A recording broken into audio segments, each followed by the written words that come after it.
Hey everyone, this is Barry from NFT Music Info. I hope you are well. Now I wanted to talk to you about utility, mainly for music NFT projects. So it might be that you're a musician and you want to give a bit more than just a JPEG and a song. So this is what that video will be covering today. So we're going to cover Utility 2.0 and Utility 3.0. So interestingly, there's different ways that you can attach utility to your NFT projects. So mine as an example is a 2.0, which we'll cover first, and then we will look at the 3.0 versions of utility. So this video came about because somebody on my Discord channel wanted to learn more about utility. So I thought it'd be really good to do a video about that. So what you're seeing at the moment on OpenSea is my Cyber Monday Music Vault. There are a potential of 640 tracks that buyers can gain access to. On the description, it actually gives you an example of 12-track album that you can also purchase as an NFT. This is to stream it via audio so that people can get a taste of what my music is like before they consider purchasing any of my NFTs. So this is a music vault collection, and it's currently 17 owners on there. There's 8 different items, and I'll explain why. There's 4 different items, but they're on 2 different blockchains. Now, Ethereum is incredibly expensive for gas fees, but in terms of stance, in terms of status, Ethereum is pretty much the best, blockchain that there is. There's also Polygon. Now, Polygon is gas-free, but it's not as credible as Ethereum, so it's something to bear in mind. Now, from my point of view, if I was a buyer, I would want to have both options. But what I decided to do was, because all of these NFTs are limited, I decided to split them via each blockchain. So if we have a look first at an example. So we've got the bronze edition here, and what you'll see, you've got reveal unlockable content. Now, if I click that and sign in, because I'm an owner of this wallet, I'll actually have a link that you can click on, and then you'll actually get access to the bronze album. So that's the cheapest method of the NFT that I'm offering at the moment. So this is known as Web 2.0 because this is giving me access via my Google Drive. Now, the advantage of this is that you can actually change whatever you want in Google Drive. So if you want to add more tracks in the future, you can do that. Sorry about that. I'm back. I had to stop the video. I'm back now. So there's the bronze edition, and that's the cheapest one. So that's currently very, very reasonable. You've also got the silver edition, which is now a higher tier. So in the silver edition, which is also available on Polygon and Ethereum, this time you get more. So you get the album as it is on the drive link, as well as more access. So this time you're getting all of the original albums that I've released. So it's a very similar thing. So if I go to level 2 for silver, you'll see that I've got all of the albums in high quality on there. I've got them albums in low quality in MP3 format for ease of use, and the bronze album as well. So then it goes into the gold edition. So if I have a quick show of that one for you. So this is the gold edition one. So as well as the bronze, as well as silver, you're also getting bonus albums. So this is like keyboard demos. There's an interactive adventure game on there. Instant access to 269 tracks. So now we'll have a quick look at the gold. So we've got the bonus albums as well as the typical original albums that have been released. So there you go. And then finally, I've got the final version, which is platinum. And there's a certain amount with each one. So the platinum, there's literally only, I believe, 10 of each editions. So 10 on Polygon and 10 on Ethereum. So this releases the 640 tracks.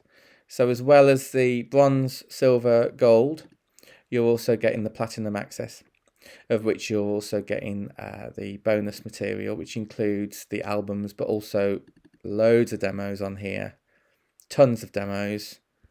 This is available in MP3 format as well as bonus tracks as well. So for example, if I click on one of my tracks called Physical Attraction, you'll see that I've got remixes on here that you can download straight away, instrumentals, etc. and alternative versions as well. So that's how I've done it. And the reason why I chose Utility 2.0 was purposely because I can go into my drive, I can add more tracks whenever I want, and I can change if I need to. So whereas Web3, that could be a lot more kind of harder to change. Now, let's have a quick look at Web3.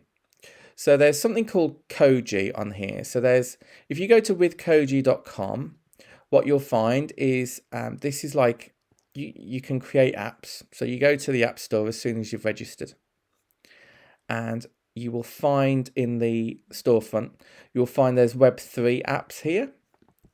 So let's have a look at all of the Web3 apps that are currently on here. So you've got an NFT gallery, so display NFT collection. This is great. This is called Unlock with NFT, which is pretty much what I've done. Exclusive content for NFT owners. There's decrypting a certain secret message that you might want to give to holders. So this is all about people that have to own your NFT to be able to get access to this stuff. So they'll connect their wallet. You'll set it up on the app. You'll register first and set it up. And then what happens is they have to own that NFT in order to be able to access whatever you've set up on your page. So let's have a look at the other stuff. There's an NFT wall if you want to showcase other NFTs on the public feed. There's an NFT giveaway. So if you've got NFT holders of, say, your music project, but you want to give away another NFT as a prize, then you can do that. And there's also a message wall as well, which is a bit like a bulletin board.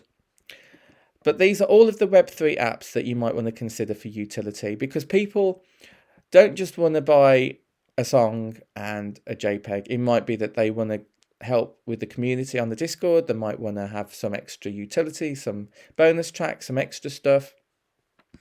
And this is how to do it in terms of Web3. So there's exclusive content for NFT owners. And these are some of the examples here. So use NFTs to unlock all kinds of content. So that kind of content can be photos or videos, for example. They have to sign permissions in terms of verifying their ownership, and then they can get access to that. So that's basically how it works. But Koji is very interesting because there's tons of apps on here, but it was very interesting for me because of the fact that they were sticking to that Web 3.0. And just to have that as an option, I think is really cool.